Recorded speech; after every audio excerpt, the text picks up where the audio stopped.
So, hi, Sean. Could you share a pivotal moment in your own career journey that led you to become a recruiter, public speaker, and coach? Absolutely. So, I mean, my journey was a little bit different than maybe some of your other guests in that, it really took me a while to kind of navigate and figure out what kind of career I wanted to have. I started out in an office sort of admin procurement role with an organization following university, and I just kind of felt like this wasn't it for me. And I really had an itch to travel. And so my partner and I finally decided to go and teach English in Korea for a number of years. And it was there where I really found a spark for education and teaching and learning and obviously working with people and being up on not sort of stage, but you're in the classroom. You really are putting on a show, and you're trying to engage your audience and being mindful of learning outcomes and watching students learn and grow and develop both in their confidence and their skill set was a pivotal moment. I thought, this is what I want to do. I want to be a teacher. And so then I came back to Ontario and I got my teaching license in Toronto. But at that time, there were no teaching jobs in the market. So I went back overseas and taught in China for a couple of years. And that's where we had our first daughter. And we decided, okay, well, let's come back and transition and see how it goes, because it's a first grandchild. We need to come back. But there were still no teaching jobs in Canada. And through someone in my network, I found an organization that actually recruited teachers to teach internationally. And I thought, this is a perfect fit. I have the education background. I also have worked internationally, and I found that experience so transformative and inspiring. Like, this is a great career to encourage people to do the same. And so, in that role, I had a little bit of the business side of things in terms of the recruitment stuff, the HR stuff, but still had my sort of feet in the education. And then again, through my network, someone approached me with an opportunity at CPA Ontario, where I work now in one of the roles that I'm in. And they said, look, you're a pretty decent public speaker. You're good at relationship building. Come and check it out. And at the time, I didn't know much about the CPA designation, but through the process, I thought this was a really good fit as a natural next step in my career. And as I started in the job, you had to do your orientation. You're going around to build relationships with people, and you're sort of reading off a menu of offerings that that you'll be trained up on and will eventually do. But as I was meeting with post-secondary partners, we sort of said, hey, I'm Sean, I'm in this role, I'm your campus lead. And, we offer training, workshops, and all of this stuff, not knowing that a couple of months later, the director of alumni affairs at Schulich School of Business would call me on a Saturday. I still remember where I was. I was driving down the QEW past Oakville, and I answered the phone and she says, hey, Sean, I remember you saying that you do workshops. Well, we have an MBA orientation that we do as part of a mentorship program that every MBA student has to go through. And the vendor that we hired has canceled last minute. Would you come in tomorrow to give our MBA students a workshop on kind of personal branding, relationship building, and professional etiquette? And for whatever crazy reason, I said yes, despite the fact that I had no experience whatsoever to do so. And so in 24 hours, I quickly hodgepodged some items together, some workshop materials, some key personal branding stuff. I consulted with some of my colleagues, and I just dove in. Despite the fact that I felt like a massive fraud, MBA students at one of the top business schools without having a business background. And I did the workshop, and they loved it. And it was a pivotal moment realizing, I look back on the content, and of course it has developed so much more since then. But I look back at that moment and realized that's when I finally discovered what I want to do. I want to be a career coach. I want to be a speaker. I want to be a facilitator. And they invited me back, and I've done a couple sessions with them, which really helped develop my skills. And then I've really expanded that to the role I have both at CPA Ontario and another external role that I have with an organization called Skills Camp. That was the pivotal moment. And so, in terms of advice, just say yes sometimes. You never know what's going to happen. Awesome. Thanks so much for sharing. And that is truly, wow, an adventure that you have come as well. And so my next question to you is, as a recruiter, what qualities or skills do you personally value the most when assessing potential candidates? And are there any specific qualities that have made a lasting impression on you? Yeah, absolutely. So I've done this from sort of both sides. My previous role with the education recruitment was specifically employment recruitment. My job title now is recruiter, but the job is more around helping students transition into careers with other organizations. So I actually will partner with recruiters from some of the big four firms and banks and larger organizations to help them recruit students into the accounting profession. And so what that allows me to do is sit on literally hundreds of events and presentations and conversations, hearing from them what they are looking for in a strong candidate.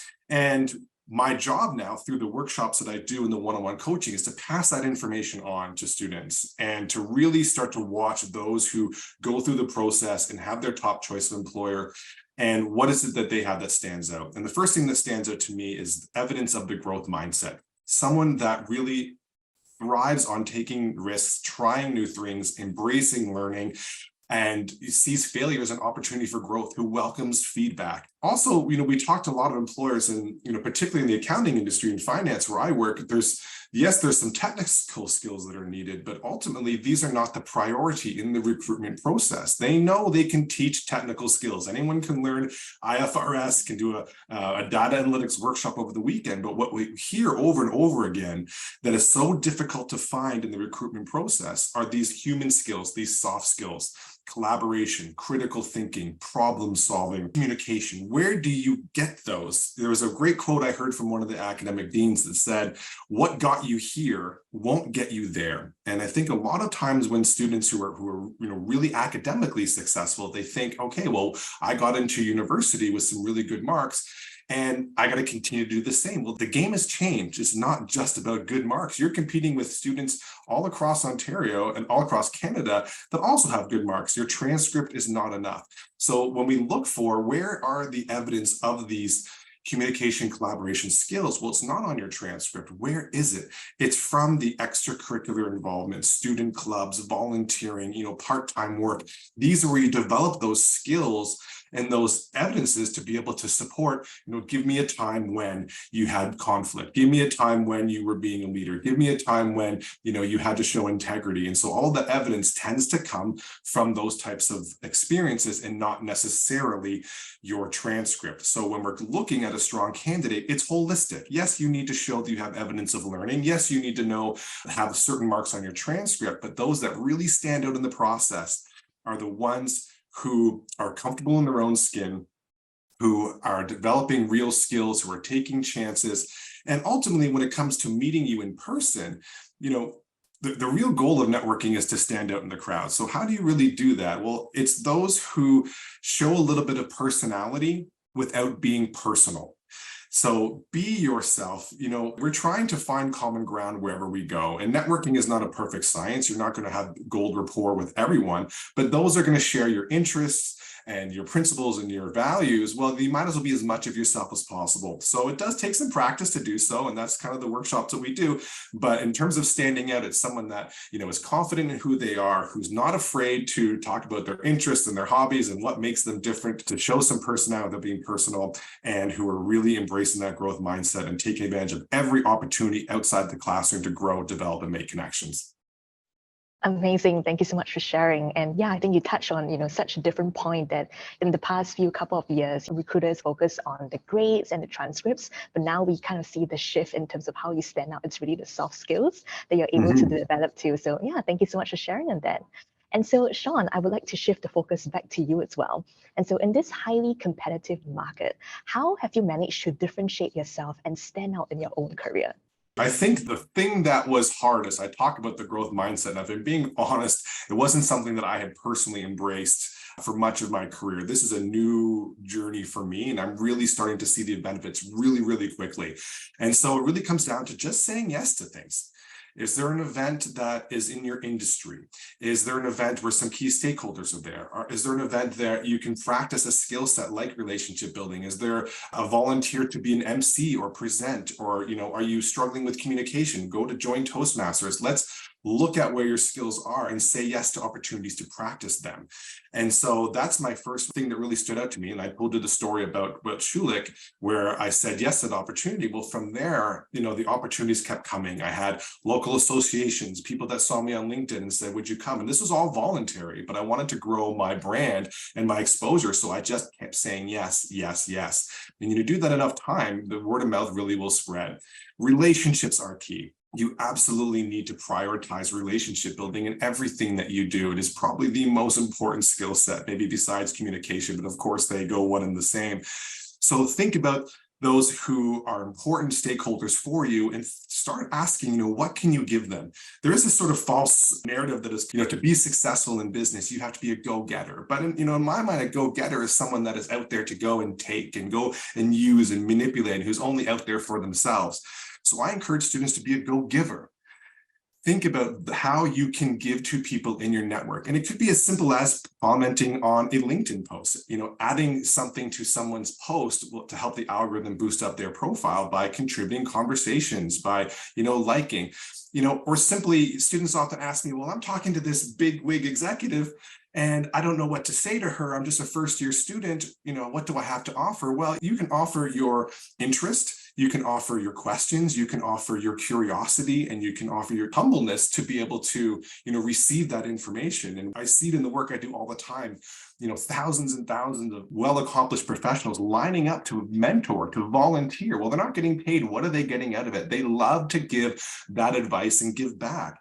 And so you as a student or someone who's young in your career, you actually have a lot to offer that conversation, which is, asking for advice. And I always say, if you go around asking for a job, you're going to get advice instead. But if you go around asking for advice, sometimes you get a job, because the goal in building relationships is to leave a lasting impression and a feeling, because they ultimately won't remember much of what you said anyways, but they'll remember, what does it feel like to talk to you?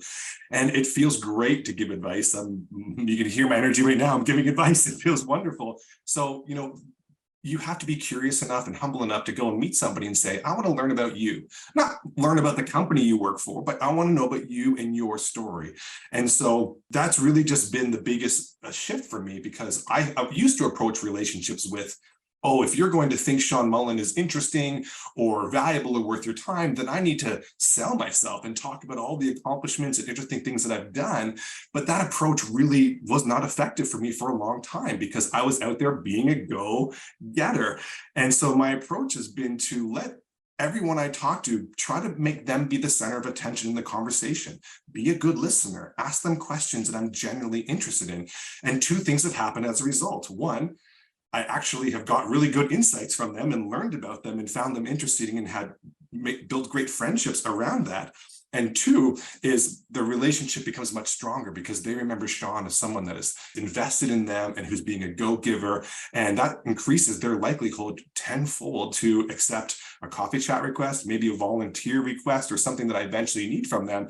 If I've been giving and seeking that as my goal in those relationships, the response and return will come in time. Thank you so much for sharing. I absolutely love the idea of a go-giver. That is such a refreshing and new concept as well.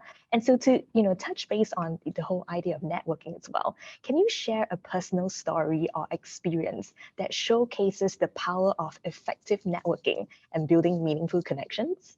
Yeah, absolutely. I actually have two stories that come to mind here. The first is, we often think, I host these networking events all the time, and a lot of time there'll be students who are there networking for the first time, and we bring in these big accomplished professionals to tell their story. And I remember an event in Waterloo this year where I watched the students walk into the room. They had their little glass in their hand, and they were looking all nervous and back and forth and not sure where to go. And then I watched all the experienced professionals come in. And they were doing the same thing. They walked in with their glass. They didn't know where to go. So I think there's this misconception that because they're a professional, that they're just comfortable naturally, but everyone's worried about an event. Will anyone talk to us? And I had an event where I saw a CPA sitting alone. I thought, okay, I'm going to go over and chat with them. And lo and behold, I was right. They were so grateful that someone came over to talk to them. And it happened to be partnered a company called M&P. And we just started chatting and talking. And I remember he said something. We were talking about CPAs and recruitment, and he said something that I'll never forget. He said, Sean, the most important skill in business is decision making. Can this person make a better decision than this person with the exact same data set? And I thought, this is great for my information sessions and my promoting of the CPA, which I do every day. And of course, we ran into each other 2 or 3 more times at an event. And one day he took me out for lunch, and I told him, I said, you said a quote to me that really stood out to me. And he was blown away that I had remembered that word for word. And so networking really is just about listening and remembering. Networking is not 15 minutes to get a job. It's 15 minutes to start a 30-year relationship. And so it's understanding that this is a long game. And I think students hope they're going to walk into some event, say the right thing, and get a job. That's not how it works. So through that, we just developed some really strong personal connections and some common ground. We kept in touch. He invited me to one of his staff events. And then because I knew he was developing his public speaking skills and I had opportunities, I invited him to a bunch of keynotes. And he was really grateful for that opportunity and exposure. And then his recruitment team was going up for the fall, and he invited me in for a workshop on how to help their recruiters communicate better and promote better. And so over time, this actually turned into a job offer for me. Not that that was my goal, but I think really, if you're going into it thinking your job is your goal, then you're really going to struggle because people are going to feel that you're just using them, that this is transactional. So if you take that job out of the equation, you're actually increasing your likelihood. And so the second story I'll tell really quickly is when we did come back from China, partner and I were looking for work in the business sector because there were no teaching jobs at the time. And she ran into someone at Starbucks that she had been on student council with 12 years earlier back at Western. And I was like, oh my gosh, how are you doing? I haven't seen you in so long. And they got to chatting. She's like, wow, you're looking for work. Well, I remember what it was like to work with you on student council. I remember your work ethic, your integrity, how intelligent you were.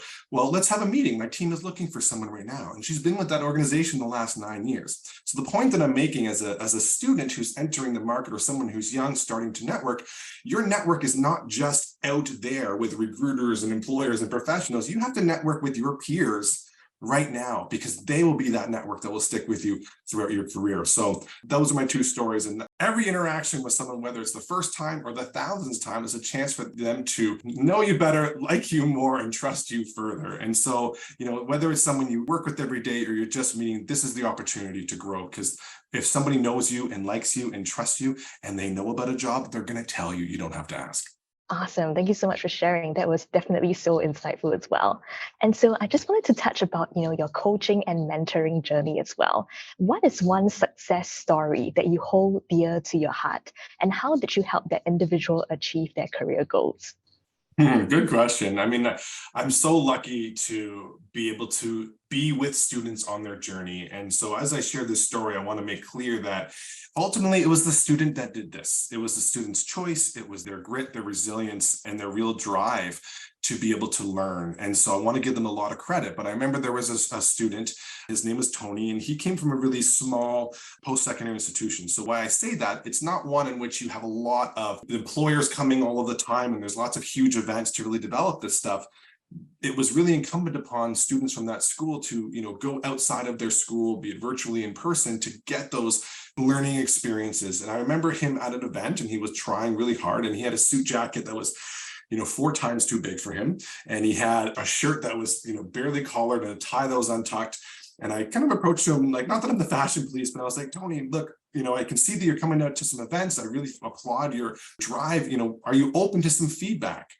And he said, absolutely. I really want to get better. Please help. So I said, no problem. So look, here's what we're going to do. And I gave a recommendation of a tailor that could help his suit to the right size and recommended, a different sort of look for him. And then I reached out and connected with him with one of our CPAs that was interested in mentorship. We put a little goal setting plan together for a couple of different meetings and what that would look like.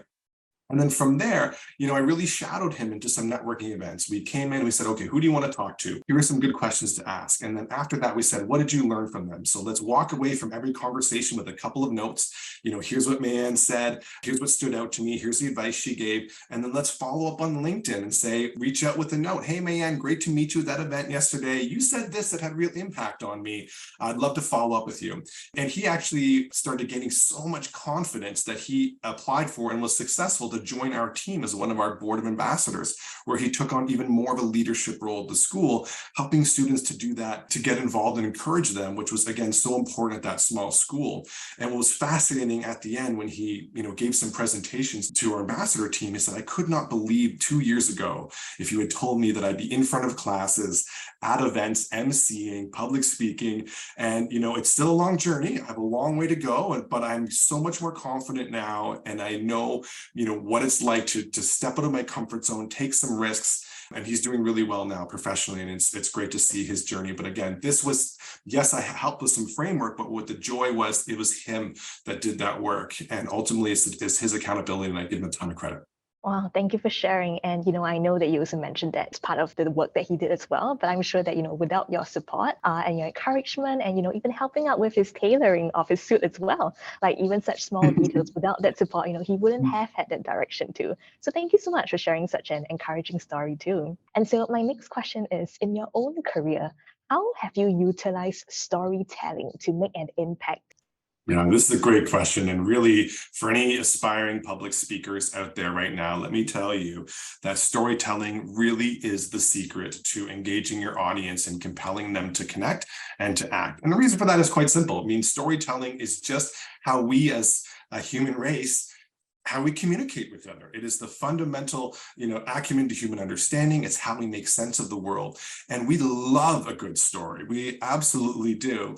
And the reason for that is that stories connect us. We don't all share the same experiences, but we do share the same emotions.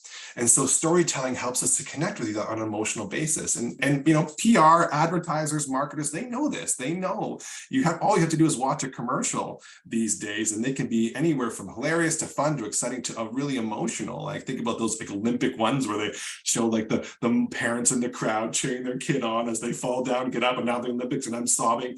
Well, that really makes us feel connected, and it motivates us to act. Now, what is act? It could be to, accept my coffee chat request. It could be to hire me. It could be to think differently on a subject or accept our business plan. Like storytelling is a part of everything that we do. And it can be something that we do every day in business as well. The other thing is our brains are not hardwired to remember logic and details. We remember feelings.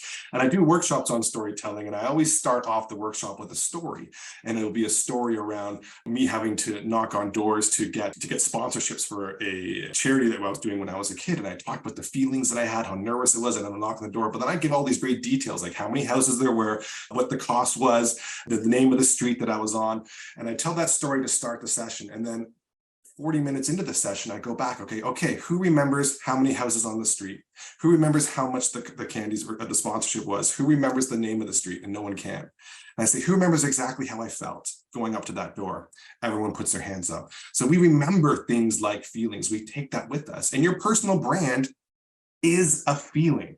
There's a great quote from Maya Angelou, which says, people will forget the things that you say and the things that you do, but not how you make them feel.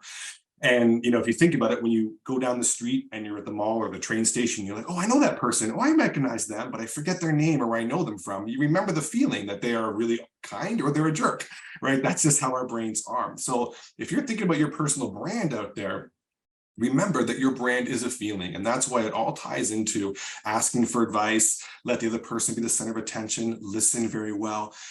This is what storytelling is all about. And so when I get together, we've all been to some weddings and we've all heard speeches that are just horrible and speeches that are amazing. When I write a personal speech, I just have 4 jot notes, and each one is just the name of the story.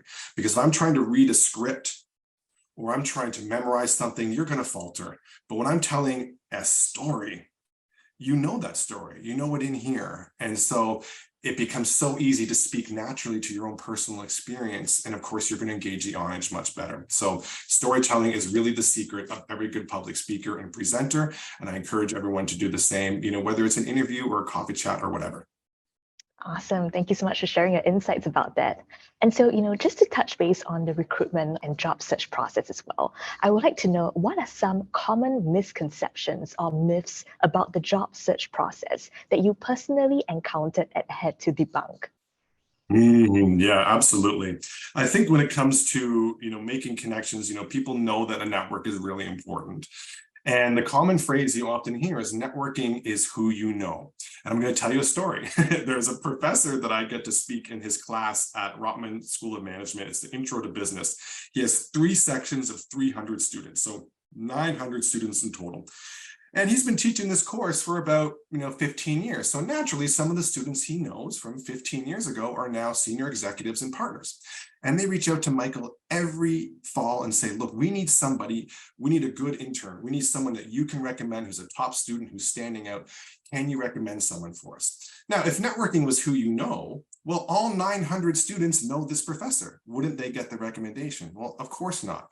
Networking Who gets the recommendation? It's the people that sit up front, the people with their name cards, the people that participate, put their hands up, who stick around after class. Only those 12 or 15 people in the front row are who get the recommendation. So networking is not who you know. Networking is who knows you. So in the recruitment process, when you're looking to make connections, ask yourself, who knows me? And how are they going to know me? Well, no one's coming to your house to knock on your door. You've got to be out there. You've got to show up. You've got to go to events. You've got to volunteer. You've got to follow companies and recruiters on LinkedIn. You've got to be a go-giver and participate, bring discussion into their forums and all of that great stuff. The second thing I would say is that you don't need to have the best transcript. Remember, they're looking for a holistic person. A partner once said to me, Sean, there's two things I'm looking for when I'm hiring somebody. Can I put you in front of a client? So can you communicate and are you professional? Number two, can I sit next to you on an airplane for 8 hours? What she was saying was, the technical stuff we can teach you. What we can't teach you is to be someone who we want to work with every single day for 40, 50 hours a week, who can think creatively, who can color outside the lines, bring new perspectives, who has a bit of personality without being personal. So how do you show them that you're that person? Well, you need a well-rounded resume that talks about volunteer experience, that talks about extracurricular stuff. And of course, for students, you're going to be applying for a job or a role that you've never had before. If you're applying to be the director of finance and you've been a manager of finance for 10 years, that's easy. But you're applying to be an accounting associate or financial analyst and you've never done that before, you might be thinking, well, I have no chance at this for this entry-level job because I've never had this. Well, you got to start thinking about those transferable skills.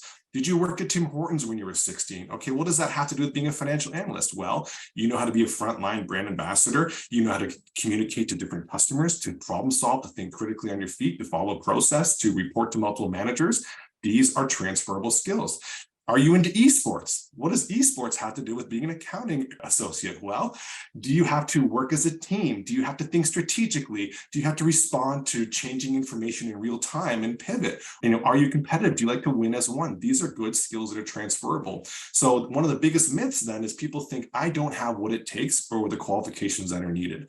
Now, it will be up to you to connect those dots in conversation. But remember, the resume is not trying to get a job. The resume is trying to get an interview.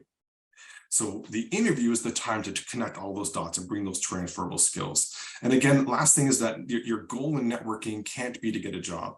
I mean, when I was younger, there was this thing called speed dating where people would go to a big room and you would sit at a table, talk to someone for 10 minutes and go over, sit at a table and talk to 10 minutes and move on. Well, you would never sit down to someone for 10 minutes and say, would you marry me? That's crazy, right? But why would you talk to someone you met for 10 minutes and say, would you give me a job? Would you hire me on your team? It's the same thing.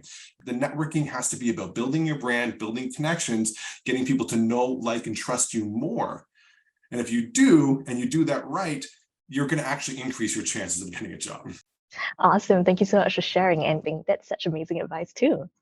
All right. And so we've come to our last and final question for you today. And so I would like to know, what are the top 3 pieces of advice you would give to your younger self when it comes to succeeding in your career and finding fulfillment in your work?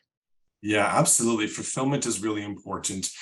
You really need to trust your gut. I had wished I had gone overseas sooner. We had the opportunity in 2003 to do it, and I was just nervous. I was kind of comfortable. I don't know if I should. And then eventually in 2006, we did it. And of course, I fell in love with the experience, and I regret not doing it sooner. So, really, you have to trust your gut. And sort of part B of that, as I was starting to develop this public speaking workshop part of my career in the last few years that I really like, I've been very grateful in my network to have a lot of different opportunities, whether it be in admissions, whether it be academic advisement, whether it be in recruitment. I've had a lot of different offers come my way, but I knew in my heart that I wanted to stick with what I'm doing now because it feels right. And so trust your gut. The second thing is, I have discovered later on in my career so many different career paths now that I didn't know existed back then. And I'm happy where I am now. I'm not going to change, but had I had known about those roles or what it really looked like and felt like day to day, I might have chosen a different path. And so, my daughter's a foodie and she had a birthday a couple of weeks ago. And of course, we don't just walk down Queen Street hoping to get lucky and find a restaurant. We're going to do some research. Let's look at the menu. Let's look at the reviews. What are other people saying about it? Would I like it too? well, this is your career. Go and talk to the people who are doing these roles. And even if you are, dead set on a career in finance and you happen to be, set up for a conversation with a VP of marketing, well, you'd be surprised what insights and information you can get. Don't just narrow your focus onto one particular career path because you think that's what you want to do.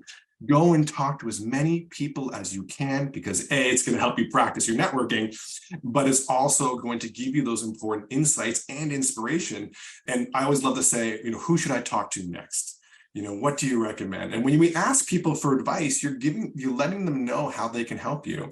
And so I think as a student, the less you know what you want to do, the better position you're in, because then you can go up to somebody. I don't want to come up to you and say, hey, I'm looking for a career in sustainable fintech. Can you give me some advice on how it links with blockchain? Well, you've got this much room. For those of you who can't see, I have like a tiny margin where someone can give you advice.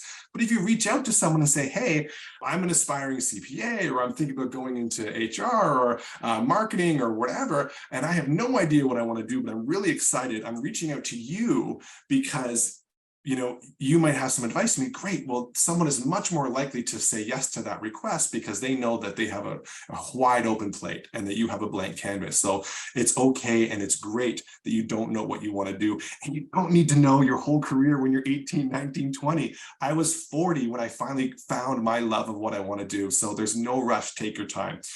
The last thing I'll say is that we all suffer from fraud complex, this feeling like I don't belong in the room. Everyone else is going to find out any day that I shouldn't be here. But what I have found overwhelming in my experience with everyone that I've talked to, whether it is CEOs, business owners, multi-millionaires, is every one of them also feels the exact same way. Fraud complex is something we all share, and you need to get over that. There's a really great quote from Amy Cuddy, who does the power pose body language stuff. And she says, fake it until you become it.